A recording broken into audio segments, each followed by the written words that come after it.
땅땅 교실입니다. 오늘은 부동산 전문가 이진우 씨 모셨습니다. 안녕하세요. 네, 안녕하세요. 어떻습니까? 그 조정지역 해제되고 나서 좀 햇볕 듭니까? 아니면 어때요? 뭐 아직까지는 뭐 계속 냉각기를 그래요? 유지하고 있는 것 같아요. 아, 네. 그래요? 아니 좀 빨리 풀려야 될 건데. 네네. 그래도 아무래도 그죠? 뭐 매스컴에서나 네네. 아니면 금리 그리고 네네.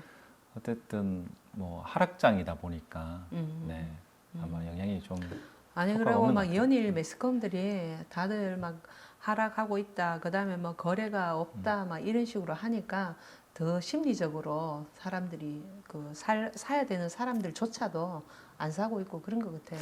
그렇죠. 아마도 네. 매스컴에서 뭐 일부 굉장히 좀 급하신 분들은 네네. 이제 뭐 마이너스 P나 아니면 손해를 보시더라도 네네. 좀 많이 급매로 이제 파시는 분들이 간혹 계시긴 하세요. 근데 이제 그거를 꼭 이제 전부 다 그런 것처럼 이제 방송을 하고 매스컴에서 떠드니까 네. 이제 소비자들도 그 금액 아니면 더 이상 살려고 하지 않고 파시는 분들은 그 금액이면 너무 손해다 보니까 아예 또 내놓지도 않고 이래서 하다 보니까 거래 절벽이 일어나는 것 같아요.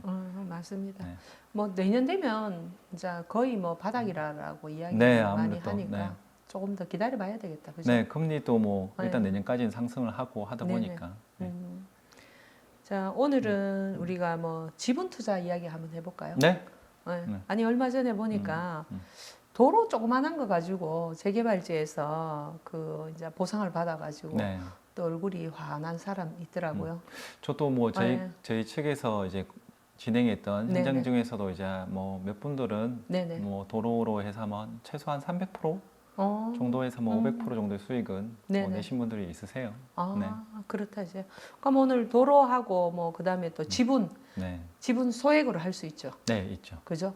근데 뭐 지분 투자 그래도 또 일반인들이 잘 모르니까. 모를 수 있죠.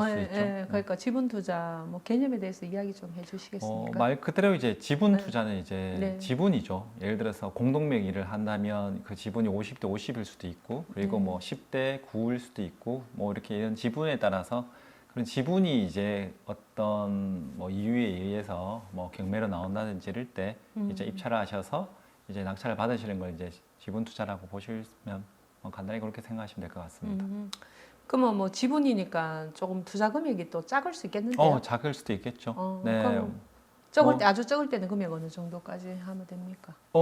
일단은 입찰 가격에도 좀 다르긴 한데요. 근데 네. 지분 투자는 웬만하면 많이 꺼리시긴 하세요. 왜냐하면 전혀 상관없으신 분들, 이해관계가 없으신 분이 이제 어떻게 보면 이제 지분을 갖고 있다 보니까 단독적으로 이제 의사권을 행사를 못 하다 보니까 네. 그래서 이미 웬만한 것들은 지분 투자는 좀 낙찰 금액이 원래 감정가나 뭐 평가된 금액보다는 좀 많이 좀 낮게 나오다 보니까 그만큼 또 더더욱 더 돈을 좀 적게 들 수가 있습니다.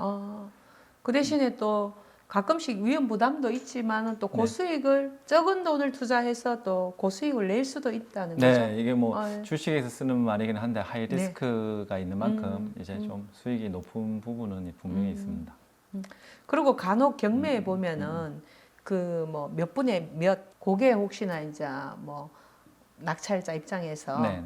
입찰하는 사람 입장에서는 뭐 어떤 이점이 있을 수가 있나요? 일단은 그 지분 예를 들어서 10분의 2가 지분이 나오면 네. 1억짜리가 2천만 원에 예를 들어서 뭐 평가가 되겠죠. 네. 그런데 이제 그 2천만 원에서 좀 더 낮은 금액으로 또 입찰을 받으면 좀 더 싸게 살 수가 있어요. 예를 들면 4억짜리 집이 있다고 봤을 네. 때 50%의 내가 지분, 2분의 1 지분을 이제 낙찰을 받았을 때 50%니까 4억짜리면 2억 정도가 될 거 네, 아닙니까? 네. 근데 이제 고객이 낙찰 가격을 좀 낮게 해서 예를 들어서 한 1억 정도의 낙찰을 받았다. 네. 그러면 이걸 가지고 전세를 뭐 평균적으로 한 50%에 놨다가 치면 네. 전세가 2억이잖아요. 네, 그러면 1억은 50% 다른 사람 줄 거고 네. 1억은 이제 본인한테 올 건데 그러면 이미 이제 투자금이 다 회수가 돼 버리죠. 1억에 낙찰 받아서 전세를 1억 받아 버리니까. 그러면 그 다음부터는 그러면 뭐 자기 실수 없죠. 네, 그렇죠. 투자 금액 없는 거네요. 그때부터는 이제 네네. 버티게 들어갈 수가 있는 거죠. 이제 그렇게. 시를 봐서 이건 매도 금액이 뭐 시장이 안 좋을 땐 좀 더 갖고 있고 왜냐면 네. 나가는 돈이 없으니까 투자금이 다 회수가 그렇네요. 됐으니까. 자기가 뭐 돈 들어가는 것도 없고 뭐 네네. 이러니까 뭐 또 그러니까 그런 장점들이 분명히 크죠. 그래요? 네. 그러면 또 그 지분을 그 지분만 또 경매로 나왔을 때 네네. 혹시나 이제 그 나머지 지분에 대해서 또 제가 그 사람들한테 산다든지 그렇게도 할 네, 수 있나요? 우선권이 있습니다. 아, 네, 그래요? 우선 매수권이 있어서 이제 뭐 네네. 입찰을 하기 전에 이제 그 신청을 하시면 네네. 이제 공유 지분 갖고 있는 분한테 최소 이제 우선적으로 드리고 음. 그리고 혹시 이게 경매가 진행이 돼서 이제 최고가로 낙찰을 하더라도 네네. 이제 우선 매수권 대상자인 사람하고 금액이 같을 때는 우선 매수를 한 공유 지분자한테 이제 먼저 주게끔 돼 있습니다. 아, 네. 그러면은 어떻게 보면 소수 지분이 나오면 그거를 경매를 받아가 있다가 또 뭐 협상을 해본다든지 그죠? 네네네. 다른 공유자들한테 협상을 해봐가지고 매입을 하든지 협상이 안 되면 또 어떻게 하다 보면 또 이게 경매로 나오게 되면은 우선 매수권을 청구할 수 있다 이 네네. 말씀이신 거죠? 네. 그 첫 번째로 이제 네네. 지분이 예를 들어서 이제 뭐 네. 저하고 이제 50대 50으로 네네. 있는데 제 지분이 예를 들어서 뭐 경매가 날아간다 그러면 1차적으로는 굳이 경매가 아니라도 네. 제 거를 인수하시려고 하시겠죠. 근데 이제 이게 네. 능력이나 이제 인수하실 조건이 안 되다 보니까 이 경매가 날아가게 되는데 네. 그럴 때는 이제 제가 50%를 낙찰 받다면 충분히 이제 같은 공유 지분자들은 매수할 의사는 분명히 있거든요. 자기가 인수하고 싶은데 능력이 안 되는데 자기가 팔고 싶은 거죠. 그래서 이제 그걸 매수를 하신다면 또 좀 더 싸게 매수를 하면 낙찰 금액도 처음에 싸게 받고 또 네네. 매수도 싸게 하면 정작은 이제 총 금액은 훨씬 더 싸게 또 구매를 할 수 있는 부분이 있습니다. 근데 그러면 아까 그 지분으로 저희들이 낙찰을 받을 때 혹시 뭐 대출 가능한가요? 아니요, 대출이 안 돼. 단점은 그래요? 이제 대출 부분이 조금 이제 음. 좀 은행에서도 이 지분이 이 전체를 이제 단독으로 소유하고 있으면 네. 뭐 구상을 한다든가 이렇게 했을 때 좀 리스크나 이런 것들이 좀 적은데 이게 아마 네네. 이제 안 되는 부분이 있으니까 또 협의도 해야 되고 좀 딱 봐도 이제 이해관계인이 다르다 보니까 머리가 좀 아프겠죠. 그래서 이제 좀 거의 좀 그럼 그게 또 불가능한 경우가 단점이네요. 많습니다. 네, 좀 자기 혼자 불가능한 어떤 경우가 처분을 할 수 없는 것도 더 네네. 단점이지만 대출이 또 안 되는 거는 네네네. 또 그것도 단점이네, 그죠?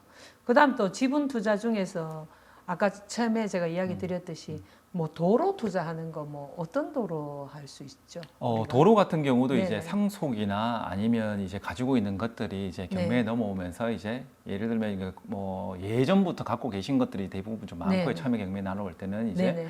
그래서 뭐 이제 아버지가 가지고 계시다가 아니면 할아버지 때 가지고 계시다가 이제 이게 뭐 재개발 같은 거 시작할 때 네. 그럴 때 이제 뭐 어쨌든 상속을 받았지만 그 자녀가 다른 사업 때문에 만약에 안 된다면 이제 소유하고 있던 도로 같은 것들을 이제 처분을 하게끔 돼 있죠. 그러다 보면 이제 상속 그 뭐 경매에 나오게 되는데 그런 것들을 이제 잘 입찰을 하시면 네네. 아무래도 뭐 낮은 금액으로 아, 좀 높은 도로니까 이제 뭐 평수가 사실 얼마 안 되니까 네네네. 소액으로 가능하다는 거죠. 근데 반대로 또 어떤 부분에 대해서는 또 네네. 굉장히 큰 가지고 계신 분들도 좀 있으세요. 도로.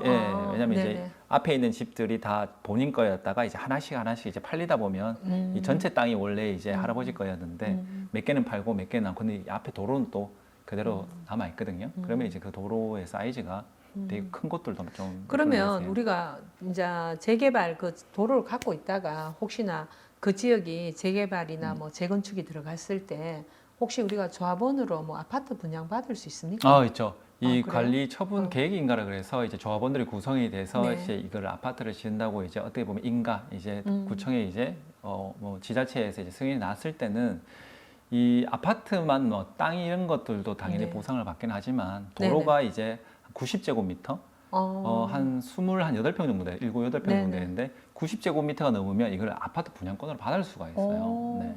대신 네. 이제 이게 꼭 단독 필지일 필요는 없고요. 네네. 그 동네 안에서 예를 들어서 뭐 20에서 총 합이 90이라면 그러면 도로가 이렇게 이쪽에 있고 이쪽에 따로 흩어져가 있어도 둘이 합했을 때 이제 합쳐가지고 90이 넘으면 90이 넘으면요? 하나치 해서 받을 수가 있습니다. 어. 근데 다만 90제곱미터가 안 되는 것들은 그냥 현금 청산하는 게 원래 원칙입니다. 예를 들어서 뭐 해봤자 한 20평 한 평 모자란다든지 아니면 20평밖에 안 되든지 그러면 현금 청산 받는 게 원칙이라는 그러면 거죠. 어떻게 네. 보면 네. 도로 투자한다고 해가 또 분양권 주는 줄 알고 네, 네. 그 평수 안 보고 하면 또 안 되네요. 그건 또 큰일 나죠. 그렇네요. 네. 도로는 그 대신에 그러면 우리가 뭐 주택 수에도 포함이 안 되고 도로를 해놔놓으면 요새 같은데 요새 뭐 1가구 2주택 네. 다주택자들 뭐 취득세나 양도세 그거 하잖아요. 네네네. 그런데 이제 도로 이런 거는 갖고 있으면은 뭐 또 세금도 적을 거 아닙니까? 네네. 세금도 되게 적으세요.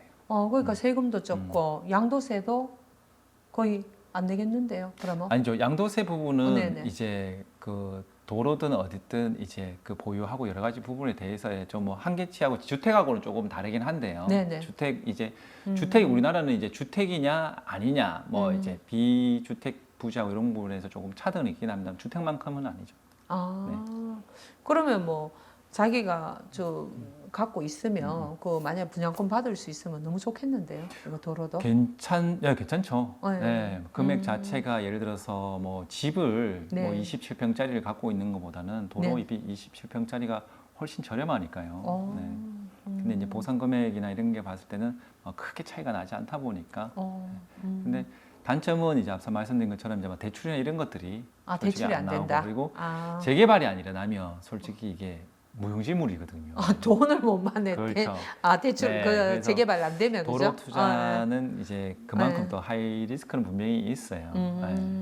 그또 단점 또 다른 게 어떤 게 있습니까? 이제 대출 안 되고. 대출 안 되고 이제 이걸 무용지물이다 보니까 이제 뭐 유식한 말로 하면 환급성, 예, 이걸 돈으로 바꾸는 거에 대해서 거래하기가 힘들다는 거죠. 없죠. 누가 살 일이 없죠. 솔직하게 내가 앞에 도로가 100평 가지고 있어요. 근데 그 도로 가지고 네. 뭐 집을 지을 수 있는 것도 아니고 이러다 보니까 이제 그런 좀 제가 단점들은 있습니다. 그 진우 씨 이야기를 들어보니까 아마 적당한 선에서 한 뭐 90제곱미터나 한 네. 100제곱미터 정도 조그만하게 하나 투자해 놓으면 괜찮겠네요.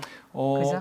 너무 크면은 내가 또 그 뭐 돈을 투자했는 네네. 거에 대해서 뭐 대출 이자가 나오는 것도 음. 아니고 뭐 그거 하니까 좀 부담스럽겠는데 작은 거. 그런 부분도 괜찮고요. 이제 웬만한 도로들은 이제 재개발 단지나 아니면 네네. 예정지나 아니면 굳이 재개발이 아니더라도 이제 네. 주택하고 또 이제 인접한 곳들이 많아요. 네네. 그러면 이제 웬만하면 우선 대상으로 도로를 지분을 획득하게 되면 그 다음에는 주택도 한번 접촉해 보시는 게 그 네. 사람들한테 네네 뭐 흔히 그 도로를 갖고 있어야 되는 사람들한테 협상을 뭐- 해본다는 거죠. 네, 주택가들 보면 이제 이 새 네. 집들이 골목 안쪽 집도 있고 네네. 오른쪽 집도 있고 왼쪽 집도 있는데 이 도로는 또 전혀 또 다른 사람 소유일 수도 있어요. 네네. 다른 사람 소유일 수 있고 또 보상을 받을 때도 50평, 50평, 50평인데 네네. 이 집은 이제 내가 우리 집이 이 도로가 소유인 거예요. 같은 새 집이 쓰는데 근데 네네. 이 집이 10평이다. 그러면 이 도로는 10평밖에 안 되지만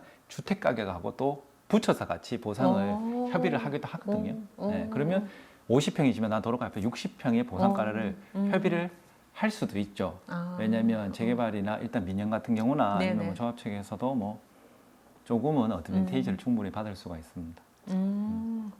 아주 꿀팁입니다. 네, 그래서 저라면 네네. 이제 도로의 경매가 나왔을 때는 이거를 첫 번째는 지분을 네. 만약에 취득을 하고 그리고 네. 여유가 좀 된다면 공유자 지분까지 이제 합세하고 난 다음에는 이제 여기 인접한 거기까지도 주택에 예, 노크를 해가지고 예, 해서 그것도 도로- 가능한지까지 어. 검토를 해서 들어가는 게 맞으신 것 같아요. 어. 그래서 이제 충분히 여기가 의사가 있거나 이러면 또 이 부분을 다 활용해서 또 더 나은 거를 이제 리스크를 좀 보완을 할 수가 있는데 딱 도로만 보고 들어갔을 때는 이제 더 이상 재개발이 안 되든가 이러면 그냥 어떻게 보면 돈이 그 중간에 뜰 수가 있다 보니까 또 그런 그렇죠. 장단점은 좀 있습니다. 아니 저번 주에는 나오셔가지고 조정지역 해제했는데 이제 새로운 투자처 분양권 이야기 해주셨잖아요. 네, 분양권도 근데 오늘은 그렇죠. 또 도로나 지분 투자 네. 그죠. 요새 뭐 연끌들 좀 힘들 때 그래도 이런 거 정보 들으시고 또 좀 힘내가지고 또 새로 투자할 수 있겠는데요. 지금 또 뭐 네. 경매 얘기가 제가 나와서 또 말씀드린 부분인데 요즘도 경매가 또 슬슬 좀 많이 좀 나와요.